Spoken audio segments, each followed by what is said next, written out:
अमोलजी, तुमच्यापासून सुरुवात करूया. ज्या वेळेला तारे जमी पे येणार त्यावेळेला अमोल गुप्ते नावाचा एक तर गुप्ते आडनावामुळे मला सॉलिड मजा येत होती की आता कोणीतरी गुप्ते दिग्दर्शनामध्ये येत आहे. कशी सुरुवात झाली चित्रपटाची? म्हणजे का तुम्हाला आमिर खानला भेटून? चित्रपट फार नंतर, आधी काम मुलांबरोबर चालू झालं आणि जेव्हा मी पाहायचो की ही मुलं शिस्तीनं सिस्टममधनं बाहेर काढली जात आहेत आणि स्पेशल स्कूलमध्ये जात आहेत, त्या मुलांबरोबर मी जेव्हा कार्यशाळा करायचो, म्हणजे कलेची, थिएटर, सिनेमाची कार्यशाळा, तर मी पाहायचो की ते अप्रतिम आर्टिस्ट आणि अप्रतिम कलाकार, पण सेल्फ एस्टीम किंवा स्वतःबद्दलचा जो अभिमान आहे, स्वाभिमान झिरो. का? कारण बाहेर काढलेले असे नासके बटाटे किंवा टोमॅटो अशी त्यांची स्वतःबद्दलची समजूत. तर हे कोणी केलं? ह्याकरता इन्क्लुजन म्हणजे सर्व एका छत्रीखाली मुलं असावी अशी इच्छा बाळगून हे कथानक मी लिहिलं.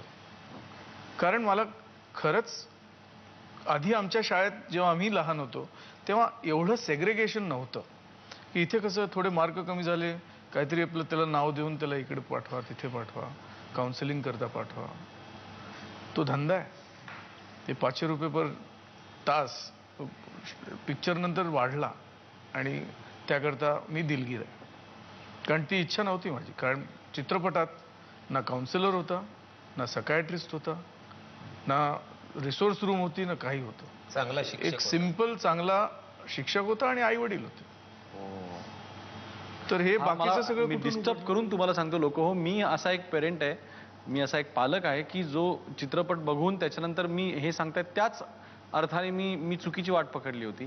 मी माझ्या बायकोला सांगितलं की आपल्या मुलांच्या बद्दल हा विचार करायला पाहिजे, त्याला जर का डिस्लेक्सिया आहे का नाही बघायला पाहिजे, जर का लक्ष लागत नसेल मग त्याला कुठल्या तरी. चित्रपट डिस्लेक्सिया बद्दल नाही आहे, चित्रपट अबिलिटी बद्दल आहे, डिसेबिलिटी बद्दल नाही आहे. आणि dyslexia is not a disability. There are disabilities, there are physical and mental disabilities. ते वेगळं क्षेत्र आहे. पण हे जे आपण म्हणतोय it is the gift of dyslexia. म्हणून लिओनार्डो विंची बद्दल आपण बोललो चित्रपटात, अभिषेक बच्चन बद्दल बोललो की अचिव्हर्स आहे तो, पण अचिव्हर्स वर जाऊ नका. समजा कोणी नॉन अचिव्हर असेल तर त्याचं काय लाईफ नाही आहे का?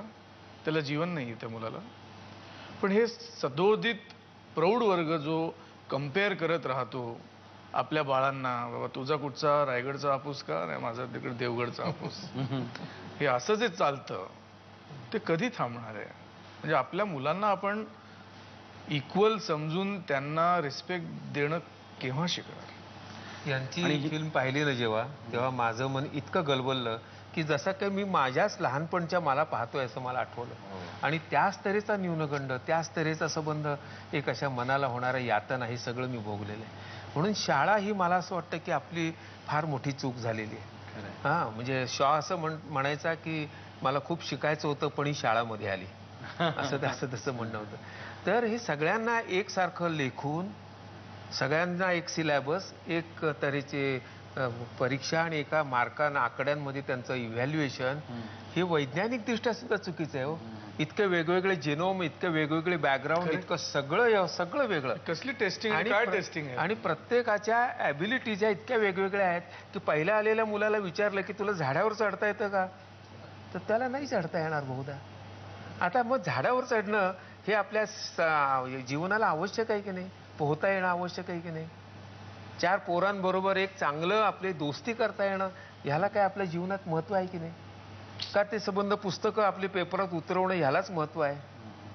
म्हणून शाळा झालेली मोठी चूक आहे असं मला वाटतं आणि ती सुधारायला पाहिजे लागली. पुण्याच्या बदलत्या स्वरूपाबद्दल, म्हणजे पूर्वीचं पुणे हे टिळक आगरकरांचं पुणे आणि आता बजबजपुरी होतीये पुण्याची, हे कुठेतरी खुपतं का? नाही, हे मोठी जी शहरं आहेत ना आपल्याकडची, हा एक प्रचंड मोठा कॅन्सर आहे आपल्याला लागलेला. आणि ती ब्रिटिश लिगसी आहे. त्यावेळेला बंदरं त्यांना जे लुटालूट करायची होती जंगलाची, खनिजांची, त्याच्यासाठी बंदरं त्यांनी हे केली आणि तीच पुढे आपण ती वाढवली. एका ठिकाणी 70-80 लोक, लाख लोकांनी किंवा 1 कोटी लोकांनी राहायचं, याच्या इतकी ॲबनॉर्मल गोष्ट नाही आपली. आपण किती माणसं एका ठिकाणी राहू शकतो? मग तिथे एकाने राहायचं, मग जागा नाही, मग त्या उंच बिल्डिंग बांधा, मग त्या परवडत नाही ज्यांना त्यांनी खाली झोपडपट्ट्या करा, मग त्याच्यात घाण, सगळं एक फार मोठी चूक झालेली आहे. आणि रस्ते आपण किती जरी महासत्तेच्या गप्पा मारल्या आणि किती आपलं IT चं सगळं एवढं क्षेत्र असलं तरी आपल्या सगळ्यांचे पराभव रस्त्यावरच्या ट्रॅफिक जॅममध्ये आहेत. आज केवढं ड्रेनेज आम्ही नदीत टाकतोय आणि ते पुढे सगळे गावातले लोक ते पाणी पिण्यासाठी वापरत आहेत. आज आमच्या इथलं पुण्याचं पाणी त्या भीमेला जातं आणि ते उजनी धरण आहे, त्या उजनी धरण किती पोल्यूट झालेलं आहे आणि ते पाणी सगळं सोलापूरला आज लोक पित आहेत. आमची काय जबाबदारी आहे की नाही? आमचा जो कचरा रोज 1000 टन निर्माण होणारा तो आम्ही दुसऱ्या गावापुढे नेऊन टाकतोय, ती फुरसुंगी आणखीन ते तिथले लोक आंदोलन करतायत, मग त्यांची काहीतरी समजावणी करून ते आंदोलन विसर्जित करायला लावतात, परत कचरा तिथे. म्हणजे आम्ही कचरा करणार आणखीन त्यांना त्रास. आम्हाला वीज केवढी लागते? चंद्रपूरच्या लोकांनी त्याची सगळे त्याच्या झळ सोसावी त्यांनी.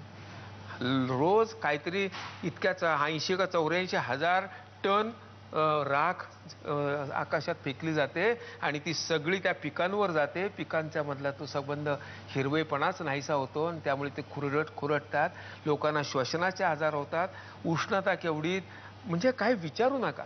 म्हणून आपण जे संबंध एक शहरी संस्कृती नावाचं एक मॉडेल तयार केले ना, हे भीषण मॉडेल आहे हे सगळं. रोज तिथे म्हणजे महानगर कशाला म्हणायचं? मी मागे कविता लिहिली ती, महानगर कशाला म्हणायचं? आमचं कोणीतरी म्हणलं आमचं महानगर झाले बरं का. मग मी विचारतो त्याला, तुमच्या गावामध्ये चिकनगुनिया आहे का? तुमच्या गावामध्ये कावीळ आहे का? तो म्हणतो हो. मग तुमचं महानगर. मग तुमच्या गावामध्ये रोज एक हायवेला एक 5-7 ॲक्सिडेंट होतात का? त्याच्यातले काही जीव जातात का? हो. मग तुमचं महानगर आहे. ती काय अभिमान वाटण्यासारखी गोष्ट आहे का? आणि तेच पुण्याचं झालेलं आहे, सगळं तेच आहे ना पुणं. तेच म्हणून कदाचित पूर्वीचं आगरकर आणि टिळकांचं पुणे आज कलमाडींचं पुणे म्हणून ओळखलं जातं. तो भ्रष्टाचार तर काही विचारूच नका. म्हणजे काही नावं घेतली की त्याच्या पुढे भ्रष्टाचार येतोच आणि हे चारित्र्य नावाची गोष्ट याच्यात राहिलेली नाही. आणि याचं कारण म्हणजे हे सगळा उपभोगवाद आहे. माणसाला काही पुरतच नाही, समाधानच नाही, किती पैसे. म्हणून तो आता ते कोण सत्यमोले जे राजू होते त्यांचे 8000 कोटीचा मालक आणि तरी 15000 कोटीचा फ्रॉड करतोय. 8000 कोटी पुरत नाहीत हो या माणसाला. हा का हो? एका वेळेला समजा आपल्याला एक गाडी आणि 10 गाड्या आहेत, काय फरक पडतो? या एका वेळेला एकाच गाडीतनं जाता येते ना, का हात काढून तिकडे ठेवला आणि पाय काढून इकडे ठेवला, असं काय जाता येते का?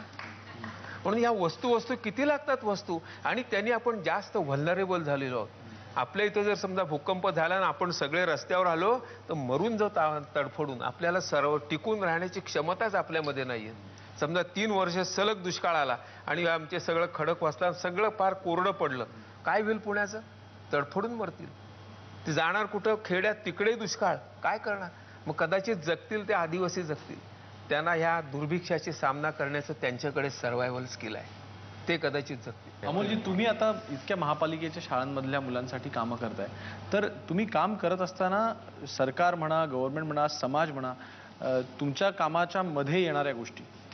नाही, काही येत नाही मध्ये, कारण मला काही लागत नाही, कुणाकडनं मी मागत नाही. कारण खरं म्हणजे जर जे काम मी करतो त्याला पैसा लागत नाही. हे एक चित्रपट मी आता तयार केलंय, स्टॅनली का डब्बा. अच्छा. 1.5 वर्ष लागली, शनिवार ते शनिवार 4 तास 4.5 तास निवड, कार्यशाळा म्हणून 2 रिसेस, 1 डब्बा तुम्ही आणायचा, 1 डब्बा मी आणायचा तुमच्याकरता. अशी 170 लहान मुलं एका शाळेतली. आणि हळूहळू आम्हाला स्वतःला प्रॉमिसही केलं नव्हतं की हे चित्रपट बनेल, पण ही एक एक्झाम्पल आहे की मुलांबरोबर वावरण्याकरता मीडिया काय करते. Is there a rule? कारण ॲनिमल वेलफेअर, जर एक समजा एक जनावर तुमच्या फ्रेममध्ये आहे तर ॲनिमल वेलफेअर बोर्डचा माणूस बसलेला असतो, हो, की काही होतंय का त्याला, तुम्ही त्याला त्रास देत तर नाही. मुलांकडे कुणीच असं लक्षच नाही आहे. रात्री 2-2 वाजेपर्यंत शोज चालतात, शूटिंग चालतं, आई वडिलांच्या सगळ्या स्वप्नांचं खांदा जो आहे तो त्यांचं मूल करतंय. कर बेटा, कर कर, पुढे जा. ही जी वेडी कॉम्पिटिशन जी आहे ती इतकी अर्ली कॉम्पिटिशन आहे की मग तुमचं भीमसेन जोशी कसं होणार?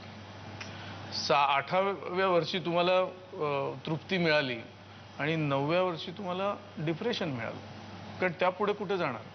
फक्त टीव्हीवर पाहायची एवढीच तुमची अम्बिशन आहे का? मग रियाजचं काय? मग हे जर का चुकत असेल कुठेतरी तर मग योग्य काय? मुलांना कॉम्पिटिशन दाखवायचीच नाही, कॉम्पिटिशन नसावीच का?